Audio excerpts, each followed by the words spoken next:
Boom. What is up, my dudes? Jay Burr in here, Wolves Den, like we always are. As you see, we have a very tall guest in here. We finally got him in here from the ADG, Trenton Dashner. It's Dashner. I know you see the E in there, right. like it looks like Caesar. Trust me, it's not Dashner, Dashner.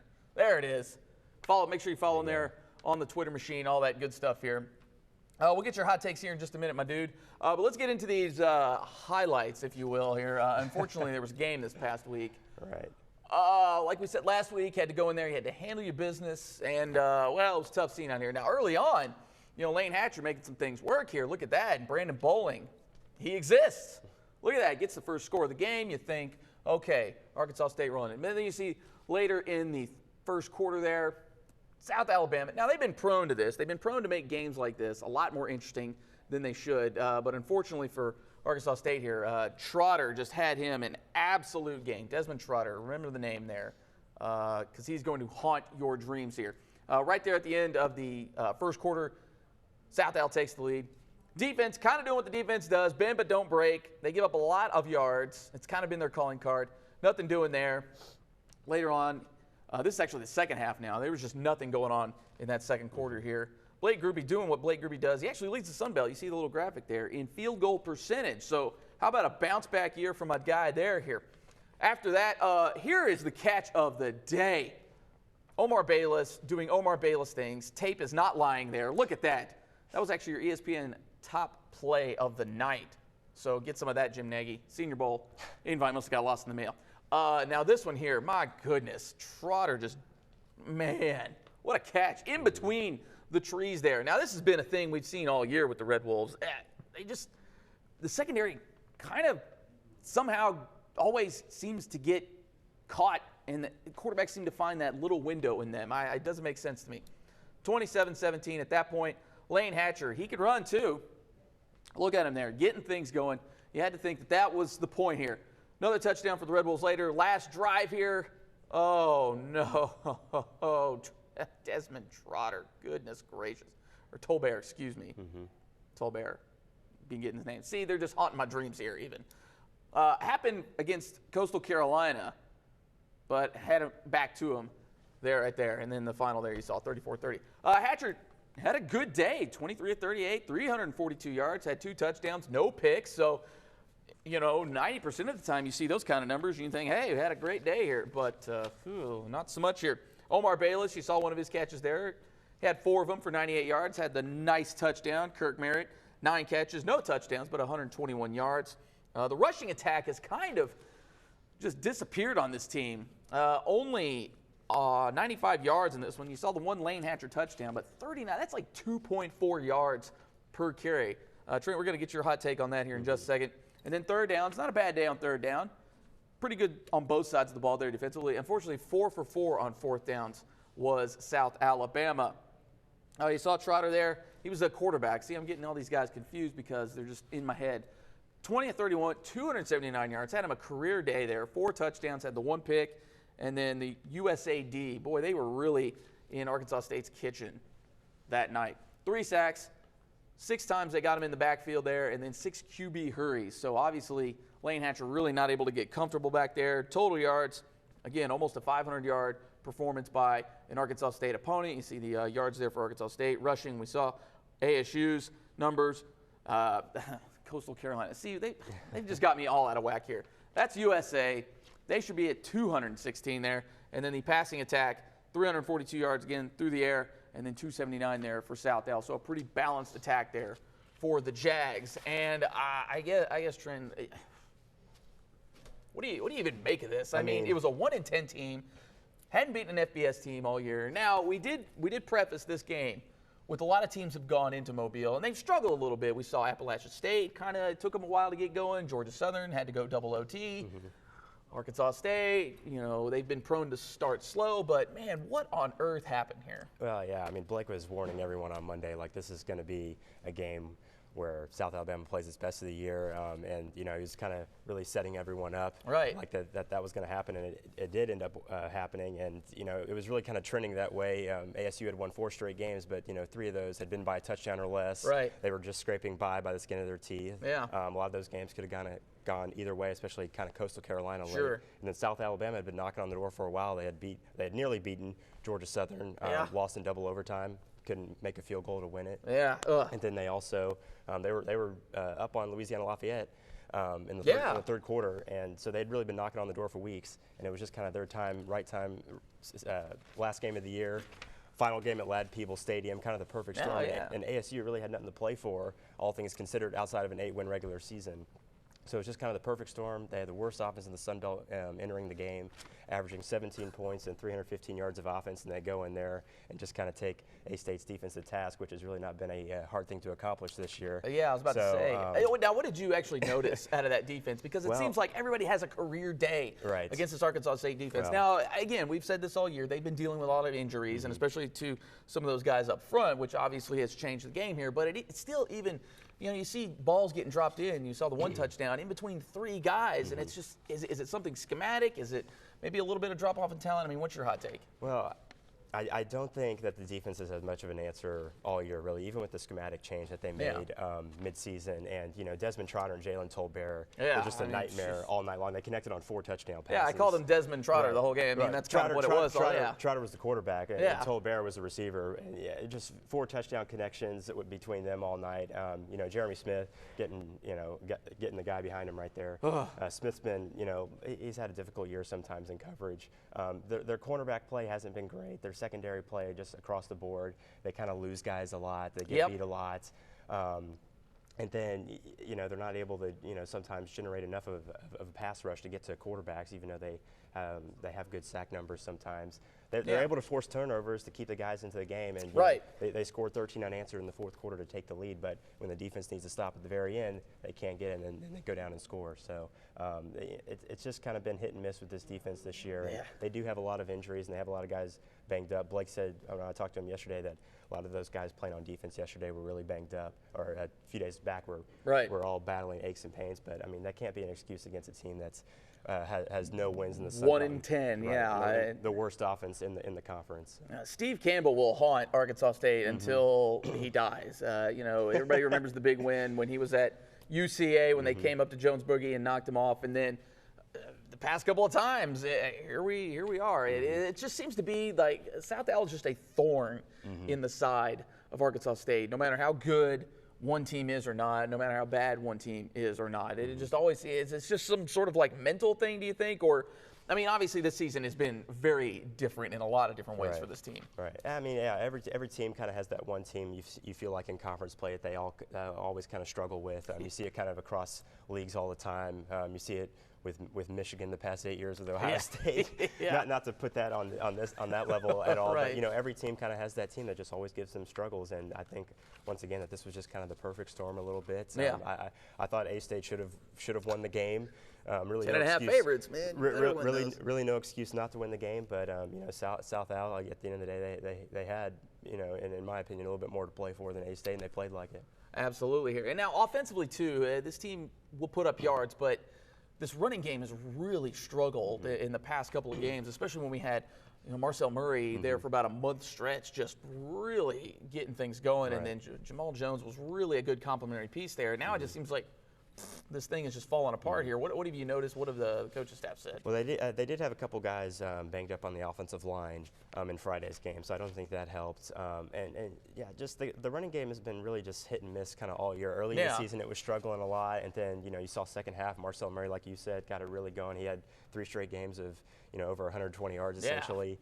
But I mean, Friday night it was just they fell down 14-7 at half, but it's really no time to kind of abandon your game plan necessarily. Second half, it really started to pick up. They were down by 10 multiple times, so they had to throw the ball. So I think that, kind of contributed. But to rush 39 times and only get 95 yards out of it is not very good at all. No. And Marcel, what has happened to him the past couple games? I'm not entirely sure. He just kind of.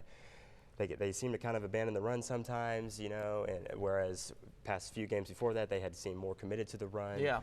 It's just kind of a weird kind of deal with their offense all year, how much they are dependent upon the run, whereas they're not. So. Yeah, it seems like ever since that Coastal Carolina game that the run has just not been there. Now I know defensively for Coastal they were daring them to throw the ball from what it all looked like, and they were really selling out to the run because, as we've seen, when they get that run game going, man, this offense will click and they will click hard. But even too, to see Bayless only with 4 catches, it never seems like the triumvirate gets a lot of yards in the same game. It's always kind of one of the guys or 2 out of 3. Obviously, Bayless getting his, but we saw Jonathan Adams last game. Didn't really see much of him this game. Is that do you think that's kind of more by design, or is it just sort of one of those things where it's like we're taking what the defense gives us? I think it's a lot of the latter, taking what the defense gives you. Right. They've had a couple games this year where they've all kind of lit it up. I think Georgia Southern, they all lit it up, and they've had a couple times this year where each have gone over 100 yards. But I think it's a lot of take what the defense gives you. I know a lot of the looks that they've gotten of a lot of guys doubling Omar and Kirk, right. And so that's left other guys open. But offensively, they've been very adamant this year that they're going to take what the defense gives them no matter what. If that means they're going to run it a ton, they're going to do that. If that means they're going to throw it a ton, they're going to do that. They're not really dead set on doing necessarily one thing or getting the guy the ball a certain amount of times.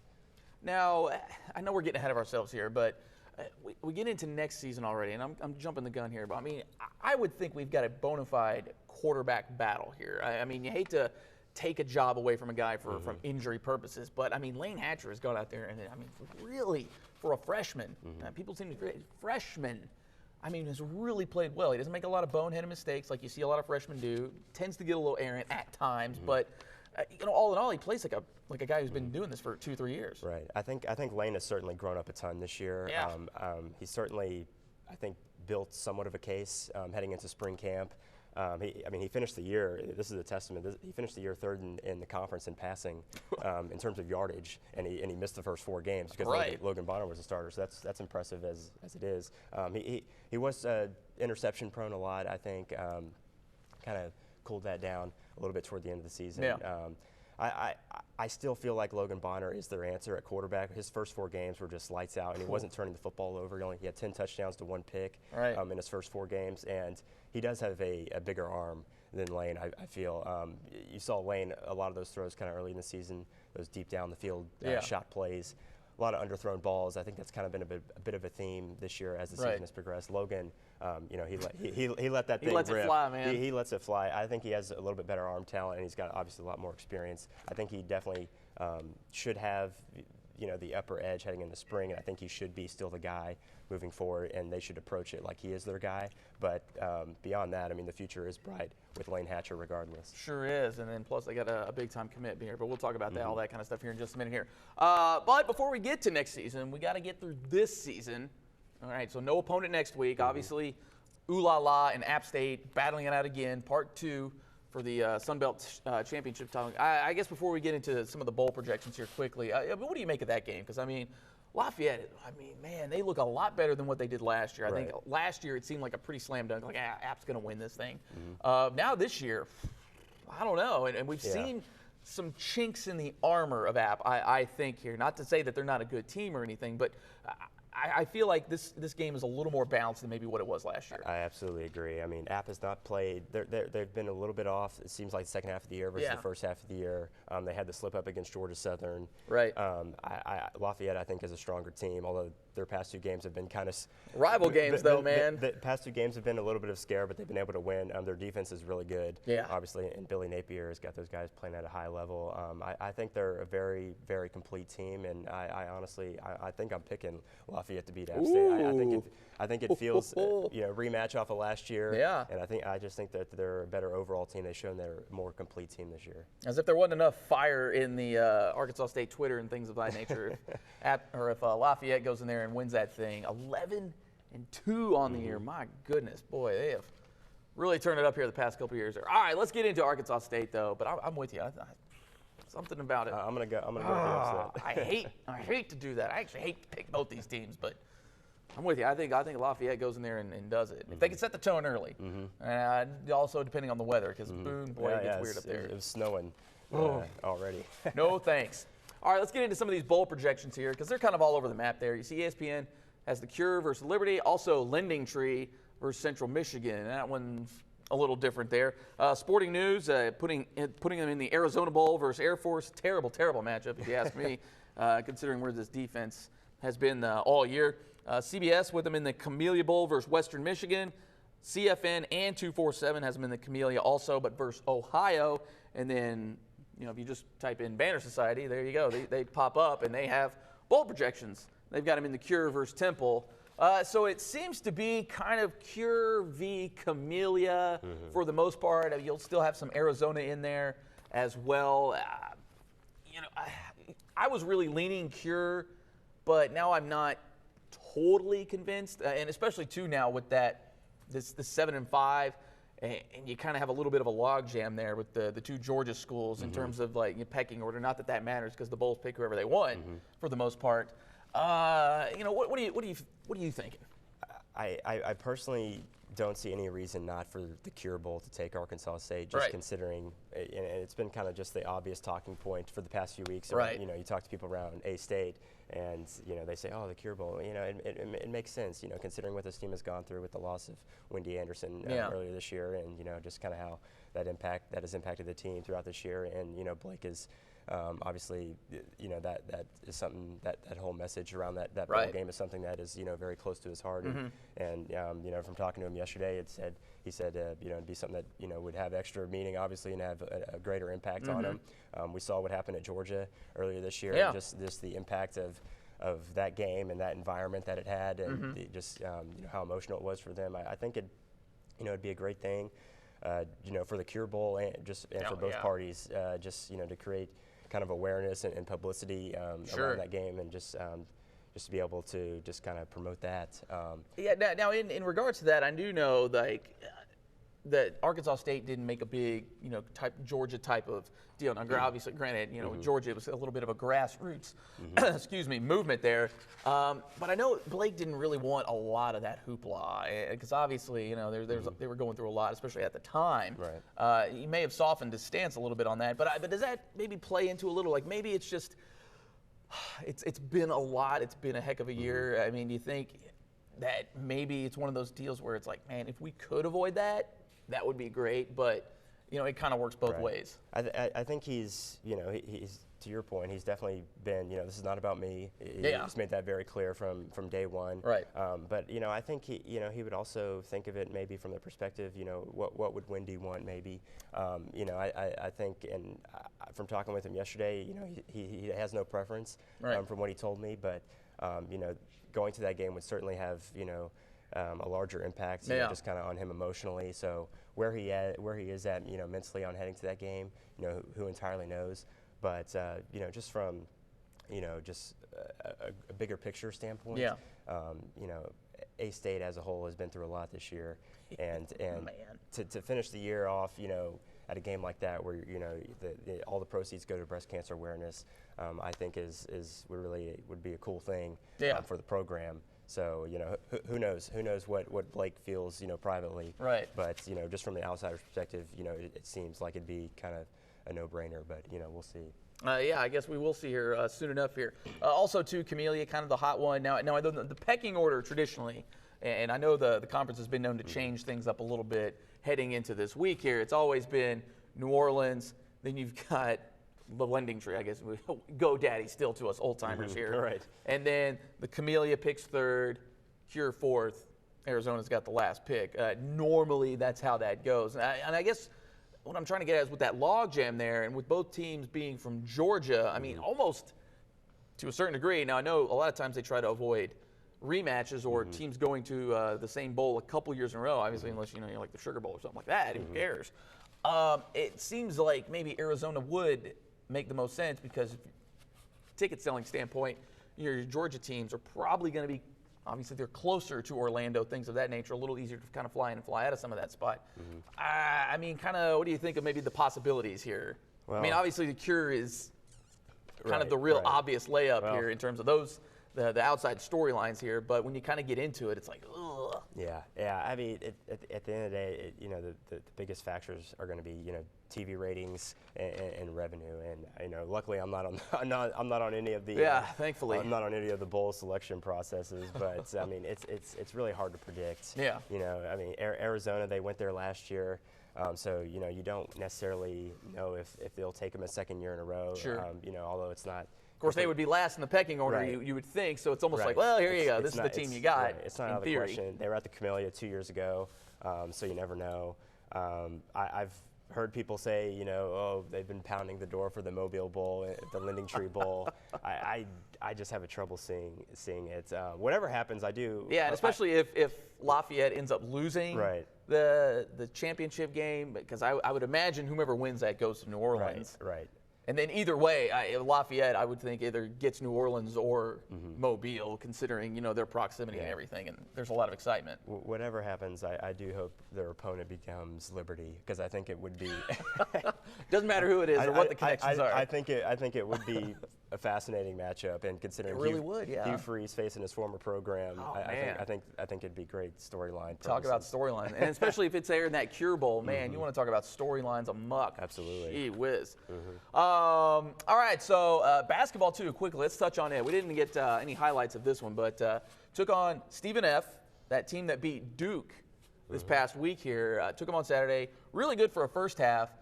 Struggled a little bit there in the second half. Just kind of couldn't hit the broadside of a barn. Couldn't throw the ball in the ocean from the beach, it seemed like there. What do you make of Arkansas State here early on? I know you're going to be on that Sun Belt beat too when it comes to hoop. Well, they've certainly got off to an impressive start. Yeah. And you know, only 2 losses so far. I think they're 5-2 or 6-2. Yeah, 5-2. Ole Miss and now Stephen F. So. And they went on the road and had that impressive win over Colorado State. Man, a lot how of about people, that? And you know, a lot of people, you know, didn't see that coming. Go into a hostile environment, kind of win late like they did. Yeah. From talking with Bellato before the year, he was a lot higher on this team. Yeah. This year, he felt like he had more pieces, more depth, and then obviously the talented freshman Caleb Fields, you know, has been really come through. a huge difference maker for them, and he thinks you know, he can do wonders. I mean, Bellato's the guy who's coached the likes of Donovan Mitchell, and he thinks. And from talking with him, you know, he's not giving him Donovan Mitchell expectations, but you know, he certainly thinks that he has, you know, just early on that type of talent level to potentially, you know, be a huge difference maker for them. And they're off to a heck of a start. I'm excited for that Arkansas State UALR matchup. Ooh, boy, that one got juicy because they look real good too early on. UALR has been a lot better this year. I'm excited for whenever those two teams get together. But I mean, Arkansas State, they've been impressive so far. Bellato's got it going, and you know, year 3, he just from talking with him early in the season, he definitely feels like this is a team that they should win a lot more than they have the first 2 years. Absolutely. So something to hang your hat on there here. All right, remember it's Trent Dashner. Dashner, get it right, like the reindeer. It's that time of year here. Make sure you follow him on Twitter. Where else can the folks find you? Instagram, same exact handle. All that stuff. He writes for the ADG. Yeah. Been good all year. Been great stuff here. So make sure you give him a follow. Make sure you write his stuff here. We're gonna try to get him in here next go around here when we have our bowl special. When we actually know where they're going and who they're playing, we'll have a little more to talk about here in terms of all those, you know, outside storylines. You know, the actual game itself here. So it's gonna be fun. And be watching out for the guy. Hopefully, and he's a busy guy. We can get him back in here. But Trent, my dude, we appreciate you. Yeah, thanks for having me. You're Appreciate welcome in here anytime here. Again, I'm Jay Burr, so you know, remember, make sure you follow me on all that good stuff here at DJ Burr. And that is it for this week. We will see you guys at some point next week, because I believe it'll be pretty quick. It's usually been pretty quick after the title games. Yeah, Sunday. We kind of know when and where and all that kind of good stuff here. But so we won't be projecting anymore. We'll be going there. You gonna be there? Yeah. Bowl game. He'll be there. All right. So we'll get you in there like swimwear here. All right. That is it for the Wolves Den. We will see you guys next week.